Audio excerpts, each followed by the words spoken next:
چین اور امریکہ دشمن بھی لگتے ہیں اور شاید ایک دوسرے کے ساتھ تعاون بھی کرتے ہیں۔ دنیا سمجھتی ہے کہ چین یونی پولر ورلڈ کی جگہ ملٹی پولر ورلڈ قائم کر کے امریکہ کو شکست دینا چاہتا ہے، لیکن شاید اصل کہانی ایسی نہ ہو۔ امریکہ اور چین جھگڑتے بھی ہیں اور ساتھ ساتھ بھی چلتے ہیں۔ وہ ایک دوسرے پر پابندیاں لگاتے ہیں لیکن اربوں ڈالر کی تجارت بھی کرتے ہیں، بلکہ چین میں سب سے بڑا بیرونی سرمایہ کار امریکہ ہے۔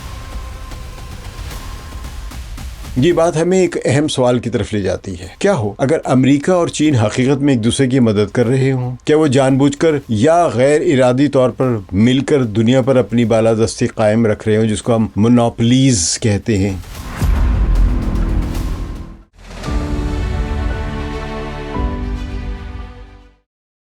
ثقلین امام کا سلام قبول کیجیے۔ امریکی صدر ڈونلڈ ٹرمپ چین کے 2 روزہ دورے پر بیجنگ پہنچ رہے ہیں۔ چین اور امریکہ دشمن بھی لگتے ہیں اور شاید ایک دوسرے کے ساتھ تعاون بھی کرتے ہیں۔ دنیا سمجھتی ہے کہ چین یونی پولر ورلڈ کی جگہ ملٹی پولر ورلڈ قائم کر کے امریکہ کو شکست دینا چاہتا ہے، لیکن شاید اصل کہانی ایسی نہ ہو۔ یہ عالمی سیاست کا ایک دلچسپ معمہ ہے۔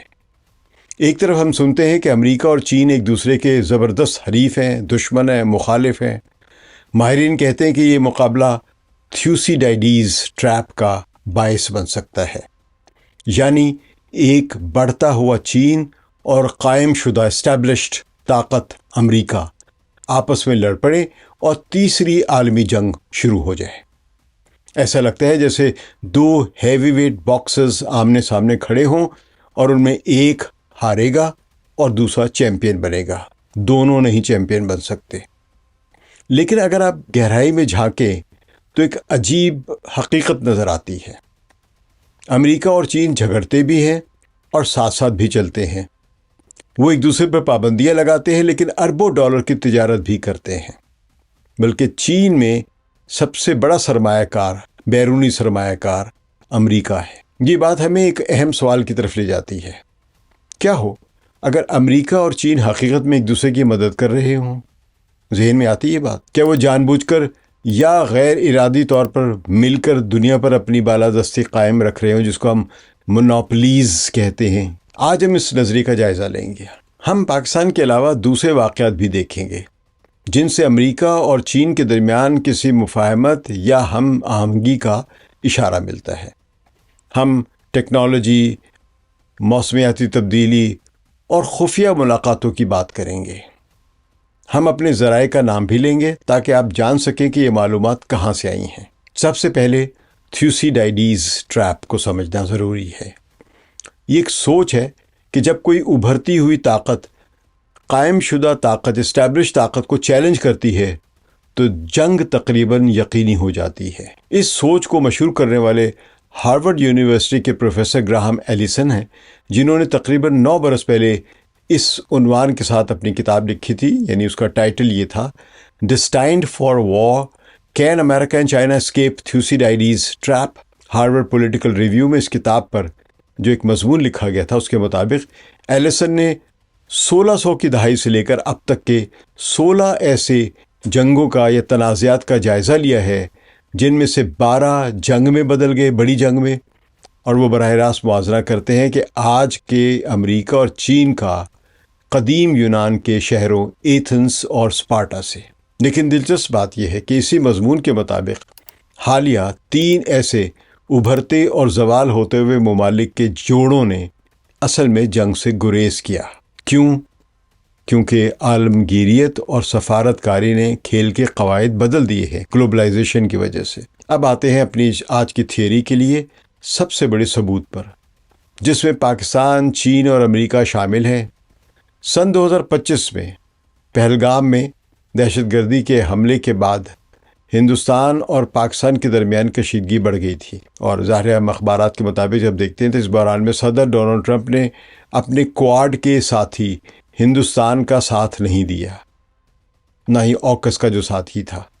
یعنی جو امریکہ نے اس خطے میں چین کے خلاف جو ایک مضبوط ایک محاذ بنایا ہوا ہے، اس کے رکن ممالک انڈیا کا ساتھ امریکہ نے نہیں دیا۔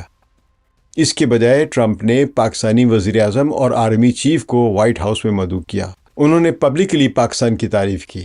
اس سے بھی زیادہ امریکہ نے پاکستان کے F-16 جنگی طیاروں کو اپ گریڈ کرنے کی منظوری دی اور ساتھ ہی ہندوستانی پروڈکٹس پر 50% ڈیوٹی لگا دی۔ جنوبی کیلیفورنیا یونیورسٹی کے پروفیسر نے ایک انٹرویو میں کہا کہ یہ رویہ ظاہر کرتا ہے کہ کوآڈ ختم ہونے کے قریب ہے، کیونکہ امریکہ اب ایک قابل بھروسہ ساتھی ہی نہیں رہا ہے۔ اب خود سے پوچھیں آپ، جب کوآڈ ٹوٹتا ہے تو فائدہ کسے ہوتا ہے؟ ظاہر جواب ہے چین کو ملتا ہے فائدہ۔ چین ہمیشہ سے کوآڈ کو ایک دشمن اتحاد سمجھتا تھا، یعنی چین دشمن اتحاد سمجھتا تھا۔ ہندوستان کو اپنے سے الگ کر کے یا بیگانہ کر کے امریکہ نے اپنے ہی ہتھیار یا جو ایک اتحاد بنایا تھا چین کے خلاف، اس کو توڑ دیا ہوا ہے، عملی طور پر توڑ دیا، اگرچہ یہ معاہدہ ابھی بھی موجود ہے اور یہ کوآڈ موجود ہے۔ اور مزید یہ کہ اسی خبر کے مطابق صدر ٹرمپ نے اسلام آباد سے تعلقات اس لیے بہتر کیے کیونکہ پاکستان نے کشمیر میں ان کی ثالثی کی حمایت کی تھی اور ان کے لیے نوبل انعام پرائز جو تھا یا نوبل پرائز جو تھا اس کی ریکمنڈیشن بھی کی تھی، لیکن ہندوستان نے ان کی مدد یا جنگ رکوانے کے کردار کو بالکل سراہا نہیں بلکہ انکار کیا۔ تو نتیجہ یہ نکلا کہ چین پاکستان کی مدد کرتا ہے ہندوستان کا مقابلہ کرنے میں، اور امریکی صدر پاکستان کو انعام دیتے ہیں ہندوستان کو شکست دینے میں، جو کہ ان کا ایک حریف بھی ہے۔ تو ایک پروفیسر کے مطابق یہ حریفانہ عمل نہیں بلکہ دونوں میں ایک ہم آہنگی ظاہر کرتا ہے۔ لیکن آئیے پاکستان سے آگے بڑھتے ہیں۔ یہ صرف پاکستان کا یہ مسئلہ نہیں ہے، کیونکہ یہ پیٹرن ہمیں ٹیکنالوجی میں بھی دہرایا جاتا ہوا نظر آتا ہے۔ آپ آج چین اور امریکہ کے تعلقات کو نہیں سمجھتے بغیر ریئر ارتھ منرل یعنی نایاب زمینی معدنیات اور سیمی کنڈکٹرز کو سمجھے، یا ان کی تجارت اور ان کی پروڈکشن کو سمجھے۔ جنوبی کوریا کے اخبار چوسن البو کی ایک رپورٹ کے مطابق مئی 2026 میں ہونے والے امریکہ چین اجلاس میں ٹیکنالوجی اور تجارت اس کے ایجنڈے میں مرکز پہ ہوں گے۔ رپورٹ بتاتی ہے کہ صدر ٹرمپ نے وائٹ ہاؤس میں کہا کہ ہم آرٹیفیشل انٹیلیجنس میں چین سے آگے ہیں، اور یہ بھی کہا کہ چین کا دورہ بہت اہم ہوگا۔ لیکن یہاں ایک تضاد ہے۔ اسی مضمون کے مطابق جہاں امریکہ چینی کمپنیوں کو سیمی کنڈکٹر آلات کی برآمد پر پابندیاں سخت کر رہا ہے، وہیں چین اپنے ریئر ارتھ منرلز یعنی نادر زمینی معدنیات پر کنٹرول کو سودے بازی کے طور پر استعمال کر رہا ہے۔ چین نے حال ہی میں سپلائی چین کے قوانین سخت کیے۔ چوسن البو کے مطابق چین کی نایاب زمینوں پر یعنی ریئر ارتھ منرلز پر جو پابندیوں نے امریکہ کی ماڈرن انڈسٹریز کو کافی ڈسرپٹ کیا۔ یہ کیسے ممکن ہے کہ دو دشمن ممالک اتنی گہرائی سے ایک دوسرے کی سپلائی چینز میں الجھے ہوئے ہوں؟ یہ ناممکن ہے۔ ماہرین اسے باہمی یرغمالی کی صورتحال کہتے ہیں۔ کوئی دوسرے کو مارے بغیر خود نہیں مر سکتا اور دوسرے کو زندہ رکھے بغیر خود بھی زندہ نہیں رہ سکتا۔ یہ پیٹرن ہم نے موسمیاتی تبدیلی پر بھی دیکھا ہے۔ بنگلہ دیش کے اخبار نیو ایج کے مطابق، جس نے فرانس کی خبر رسائی ایجنسی فرانس پریس جو ہے AFP جو ہے اس کا حوالہ دیا ہے، اور امریکہ اور چین نے ایک مشترکہ بیان جاری کیا جس میں انہوں نے موسمیاتی تبدیلی پر تعاون کرنے کا عہد کیا ہے۔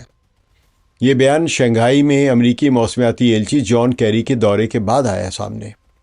تو جان کیری نے CNN کو بتایا کہ امریکہ چین کے ساتھ موسمیاتی معاملات پر کام کرنے سے انکار کرتا ہے تو وہ خودکشی کر رہا ہے۔ گرین پیس ایسٹ ایشیا کی پالیسی مشیر جو ہیں لی شو نے کہا ہے کہ یہ مشترکہ بیان دونوں طرف سے غیر متزلزل عزم ظاہر کرتا ہے کہ وہ اب ایک ہے۔ اب سوچیں دو ممالک جو مبینہ طور پر جنگ کے راستے پر ہیں، وہ کیسے غیر متزلزل عزم کا اظہار کر سکتے ہیں؟ کیونکہ انہیں ایک دوسرے کی ضرورت ہے۔ یہ حریفانہ تعلق نہیں ہے، یہ دو مونوپلیز یعنی اجارہ داریاں ہیں، دو جائنٹس ہیں۔ جو اکنامکس پڑھتے ہیں وہ جانتے ہیں کہ مونوپلی اور مونوپلسٹک کمپٹیشن کیا ہوتے ہیں۔ تو یہاں پہ دو جائنٹس ہیں، یعنی دو دیوہیکل ممالک ہیں۔ انہوں نے سمجھ لیا ہے کہ اگر وہ براہ راست لڑے تو وہی نظام تباہ ہو جائے گا جو ان دونوں کو امیر اور طاقتور اور برتری والا یا ہیجمونک رکھتا ہے۔ اب سب سے حالیہ یعنی تازہ ترین اور اہم ثبوت دیکھتے ہیں۔ 20 مارچ 2026 کو چین کی سر فہرست سیاسی مشیر وانگ ہوننگ نے بیجنگ میں پروفیسر گراہم ایلیسن سے ملاقات کی۔ وہی گراہم ایلیسن جنہوں نے تھیوسیڈائیڈیز ٹریپ کا ذکر کیا اپنی کتاب میں۔ تو چینی سرکاری خبر رسائی ایجنسی شنوا کے مطابق وانگ ہوننگ نے کہا کہ چین اپنی ترقی کے اعتماد کے ساتھ بدلتے ہوئے عالمی حالات کا جواب دے گا۔ انہوں نے یہ بھی کہا کہ تائیوان کا سوال چین کے بنیادی مفادات کے مرکز میں ہے، لیکن دلچسپ بات یہ ہے کہ اسی رپورٹ کے مطابق پروفیسر ایلیسن نے جواب دیا کہ عالمی امن اور نظام شدید خطرے میں ہے، اور انہوں نے کہا کہ یہ دنیا کے لیے بہت ضروری ہے کہ امریکہ اور چین ایک دوسرے کے ساتھ رہنے کا صحیح طریقہ تلاش کریں، یعنی میوچل کو ایگزسٹنس کا صحیح طریقہ تلاش کریں۔ اب ذرا سوچیں، وہ شخص جس نے تھیوسیڈائیڈیز ٹریپ پر کتاب لکھی، وہ بیجنگ میں بیٹھا چین کی اعلیٰ قیادت سے اتفاق کر رہا ہے۔ وہ جنگ کی وارننگ نہیں دے رہا، وہ اچھے تعلقات کی بات کر رہا ہے۔ جیسا کہ امریکہ میں چینی سفارت خانے نے ایک مضمون میں لکھا کہ ایک پرانی چینی کہانی ہے دو مملکتوں وو اور یو اے کی۔ وہ کڑوے دشمن تھے، یعنی بہت سخت قسم کے دشمن تھے ایک دوسرے کے، لیکن ایک طوفانی کشتی میں سوار تھے، تو انہوں نے اپنی دشمنی چھوڑ کر کشتی بچائی۔ اس مضمون کے مطابق آج امریکہ اور چین بالکل اسی طرح ایک کشتی میں سوار ہیں، چاہے ان کی دشمنی بظاہر کیوں نہ ہو۔ اب آتے ہیں ایران اور شمالی کوریا پر۔ یہ معاملے بتاتے ہیں کہ یہ دونوں طاقتیں ایک دوسرے کو کیسے مینج کرتی ہیں۔ فرانسیسی تحقیقی ادارے فاؤنڈیشن میڈیٹرینین ڈے ایٹوڈس اسٹریٹجسٹس، اس کے مطابق، یا ان کا جو تجزیہ ہے اس کے مطابق، 28 فروری 2026 کو امریکہ نے ایران پر فوجی کارروائی کی، اور یہ تجزیہ کہتا ہے کہ امریکہ صرف ایران سے نہیں لڑ رہا، وہ چین کے لیے مشکلات پیدا کرنا چاہتا ہے۔ ایران کی تیل کی ایکسپورٹ میں خلل ڈال کر امریکہ چین پر دباؤ بڑھاتا ہے، جو اس تیل پر انحصار کرتا ہے جو ایران سے نکل رہا ہے یا خلیج فارس سے نکل رہا ہے۔ دوسری طرف ہندوستان ٹائمز کی ایک ویڈیو رپورٹ کے مطابق اپریل 2026 میں شمالی کوریا کے رہنما کم جونگ ان نے چینی وزیر خارجہ وانگ یی سے ملاقات کی اور کہا کہ چین کے ساتھ تعلقات گہرے رکھنا اب اولین ترجیح ہے۔ کم نے امریکی بالادستی کا مقابلہ کرنے کے لیے ملٹی پولر ورلڈ کے تصور کی حمایت کی، تو امریکہ مشرق وسطی میں مصروف ہے اور چین مشرقی ایشیا میں اپنے اتحاد مضبوط کر رہا ہے، تو وہ ایک دوسرے سے لڑ نہیں رہے ہیں، وہ اپنے اپنے الگ اثر و رسوخ کے حلقے بڑھا رہے ہیں۔ تائیوان کی ٹیک نیوز ویب سائٹ کے مطابق، جس نے امریکی سیکریٹری کامرس ہاورڈ لوٹنگ کا حوالہ دیا، امریکہ ریئر ارتھ منرلز پر چین کی اجارہ داری توڑنے کے لیے پوری حکومتی کوشش کر رہا ہے، یعنی پوری ریاستی سطح پر کوشش کر رہا ہے۔ تو لوٹنگ نے سینٹ کمیٹی کو بتایا کہ ریئر ارتھ جو ہے وہ امریکہ کے لیے ایک اسٹریٹجک خطرہ بن چکی ہے۔ کمرشل ڈپارٹمنٹ، ان کا محکمہ جنگ، یعنی وہ جو اس کو پینٹاگون کہہ لیں، ان کے انرجی کا جو ڈپارٹمنٹ ہے، اور ان کا وائٹ ہاؤس مل کر کام کر رہے ہیں اس کے لیے۔ لیکن یہاں تنزیہ بات یہ ہے کہ جتنا امریکہ چین کی سپلائی چین سے نکلنے کی کوشش کرتا ہے، اتنا ہی وہ چین کی طاقت تسلیم کرتا ہے، اور چین یہ خوب جانتا ہے۔ تو چوسن البو، جو کہ اخبار ہے ساؤتھ کوریا کا، اس کے مطابق چین اپنے ریئر ارتھ منرلز کو ہر مذاکرات میں سودے بازی کے طور پر استعمال کر رہا ہے۔ وہ ایک دوسرے کو تباہ نہیں کر رہے ہیں، یعنی امریکہ اور چین ایک دوسرے کو تباہ نہیں کر رہے ہیں، وہ باہمی انحصار، میوچل ڈیپینڈنس یا میوچل کو ایگزسٹنس کی بنیاد پر گفت و شنید کر رہے۔ یہاں ایک اور مثال بھی دی جا سکتی ہے، وہ ایران پر امریکہ اور اسرائیل کی جانب سے ایران کے خلاف جنگ کی۔ ایران چین کا اتحادی ہے، لیکن امریکہ کی ایران کے خلاف جنگ پر چین نے سیاسی اور سفارتی سطح پر تو حمایت کی ایران کی، لیکن ملٹری یا عسکری لحاظ سے کوئی مدد نہیں کی ہے۔ چین نے آج تک ایک بھی فائٹر جیٹ ایران کو فروخت ہی نہیں کیا ہے، دیا ہی نہیں کبھی بھی۔ اب تک صرف چند ہی چھوٹی سطح کا اسلحہ دیا ہے، جس سے اب لائٹ ویپنز کہہ سکتے ہیں، اور مارچ میں اینٹی شپ کروز میزائل فروخت کرنے کا معاہدہ کیا ہے، حتمی نہیں ہوا ہے، لیکن یہ نہیں معلوم کہ یہ میزائل ایران کو ملے بھی ہیں یا نہیں۔ چین کی ایران کی زبانی جمع خرچ والی مدد ایران کو امریکہ کے خلاف فیصلہ کن جو حملہ کرنے میں مدد نہیں دیتی ہے۔ اس کے علاوہ ماضی میں کئی موقعوں پر چین نے اقوام متحدہ کی سیکیورٹی کونسل میں ایران کے خلاف پیش کی جانے والی مغربی ممالک کی قراردادوں کو ویٹو نہیں کیا۔ چین کی ایران کے لیے اس ریلکٹنٹ حمایت کا مطلب یہ بنتا ہے کہ چین ایران کی موجودہ رژیم کو زندہ رکھنا چاہتا ہے، مگر چین ایران کو اتنا مضبوط بھی نہیں دیکھنا چاہتا کہ وہ امریکہ کے لیے بڑا خطرہ بن جائے۔ تو ان تمام واقعات کا مطلب کیا ہے آپ کے اور میرے لیے؟ کیا ہے مطلب؟ اس کا مطلب ہے کہ دنیا اتنی سادہ نہیں جتنی خبریں دکھاتی ہیں۔ سرخیاں چیختی ہیں اور چین اور امریکہ کی دشمنی یا حریفانہ رویے پر، لیکن حقیقت شاید مختلف ہو۔ جب آپ دیکھیں گے کہ امریکہ ہندوستان کو چھوڑ کر پاکستان سے لپٹ جاتا ہے تو اسے صرف ایک سفارتی غلطی نہ سمجھے، ایک پیٹرن دیکھیں۔ جب آپ دیکھیں گے کہ چین اور امریکہ موسمیاتی معاہدوں پر دستخط کر رہے ہیں اور ساتھ ہی پابندیاں بھی لگا رہے ہیں تو اسے منافقت نہ سمجھے، یہ ایک سسٹم دیکھیں آپ۔ اس میں دو جائنٹس یعنی دو دیو ہیکل کمپنیاں، یہ ممالک جو ہیں، انہوں نے سمجھ لیا ہے کہ کھلی جنگ آپس میں خودکشی ہوگی، اس لیے وہ ایک منظم مقابلے میں مصروف ہیں تاکہ اکٹھے رہتے ہوئے اپنی اجارہ داریاں قائم رکھ سکے، اپنی طاقت بھی برقرار رکھ سکے، کیونکہ دونوں ایک دوسرے کی ضرورت ہے۔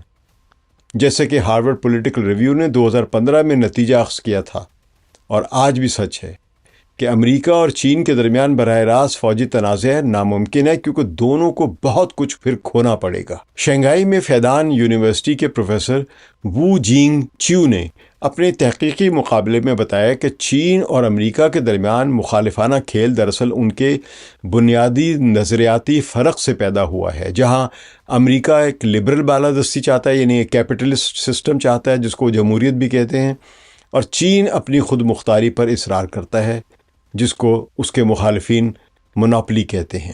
لیکن اسی یونیورسٹی کے ایک اور نظریے کو لو کاسٹ ہیجیمنی یعنی سستی بالادستی کہا جاتا ہے، جس کے مطابق امریکہ اب اکیلے دنیا کی پولیسنگ کرنے کی صلاحیت نہیں رکھتا ہے، اس لیے وہ چاہتا ہے کہ چین ایشیا میں اقتصادی استحکام لائے اور عالمی نظام کو چلاتے ہوئے امریکی طاقت کو کم لاگت میں برقرار رکھنے میں مدد کرے۔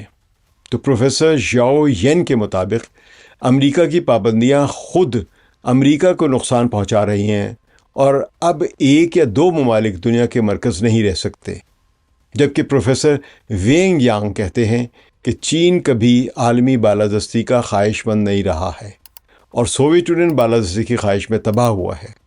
تو ان تمام نظریات کو ملاتے ہوئے، جو کہ شنگھائی کے اس یونیورسٹی فیدان یونیورسٹی کے پروفیسرز ہیں، ان کے تمام نظریات کو ملاتے ہوئے اگر ہم دیکھیں تو ہم دیکھتے ہیں کہ چین اور امریکہ بظاہر حریف ہیں، لیکن حقیقت میں وہ ایک دوسرے کو خوف کا سودا بیچ کر اپنی بالادستی برقرار رکھتے ہیں۔ جیسا کہ پروفیسر وو نے کہا، یہ دو مختلف خواب ہیں جو ایک ہی ڈراؤنا خواب بن گئے ہیں۔ پاکستان کی مثال لیجئے، جہاں امریکہ نے ہندوستان کو چھوڑ کر پاکستان کو گلے لگا لیا، جس سے کواد جیسا امریکی ہتھیار خود ہی ٹوٹ گیا اور چین کو فائدہ ہوا۔ اسی طرح ٹیکنالوجی میں ریئر ارتھ منرلز اور سیمی کنڈکٹر کی باہمی جو بھی ان کی کشمکش ہے، یا موسمیاتی تبدیلی پر مشترکہ معاہدے ہیں، اور ایران اور شمالی کوریا جیسے معاملات میں الگ الگ جو انگیجمنٹس ہیں ان دونوں ممالک کی، یہ سب ثابت کرتی ہے کہ یہ دو طاقتیں ایک دوسرے کو تباہ کیے بغیر اپنی بالادستی بانٹ رہی ہیں، یعنی تباہ نہ کریں بلکہ اپنے اپنے اسفیئر آف انفلوئنس بنا لیں۔ شاید وہ جان بوجھ کر سازش نہیں کر رہے ہیں، لیکن ارادتاً ایک ہی کشتی میں سوار ہیں، جیسے کہ چینی کہانی میں وو اور یو اے کے کڑوے دشمن تھے، یعنی جو سخت دین دشمن تھے، دو قومیں یا دو ممالک، لیکن ایک ہی کشتی میں سوار تھے۔ تو طوفان میں دونوں نے ایک دوسرے کو بچایا۔ یہ ایک قسم کا منظم مقابلہ ہے جہاں وہ لڑتے ہیں لیکن ایک دوسرے کو گرنے نہیں دیتے ہیں۔ جب سامنے کوئی بڑا خطرہ ہو، جب کوئی ایسی مصیبت آ جائے جس سے سب کو ایک ساتھ مرنے کا اندیشہ ہو، تو پھر دشمن سے بھی ہاتھ ملا لینے چاہیے۔ اس ویلاگ میں ہم نے اسی کہانی کے حوالے سے کہا تھا کہ امریکہ اور چین بالکل انہی دو دشمن ریاستوں وو اور یو اے کی طرح ہیں۔ وہ ایک دوسرے کو تباہ کرنا چاہتے ہیں، لیکن گلوبلائزیشن، تجارت اور ایٹمی ہتھیاروں کی وجہ سے وہ ایک ہی کشتی میں سوار ہے۔ اگر ان میں سے کوئی ڈوبے گا تو دوسرا بھی بچ نہیں سکتا، اس لیے وہ ظاہر میں ایک دوسرے کے گلے کاٹ رہے ہیں، لیکن اندر ہی اندر وہ اسی کشتی کو سنبھالے بھی ہوئے ہیں۔ تو کیا یہ کوئی خفیہ سازش ہے؟ شاید نہ ہو، لیکن کیا وہ ایک دوسرے کی مدد کر رہے ہیں؟ جی ہاں، لیکن غیر ارادتاً۔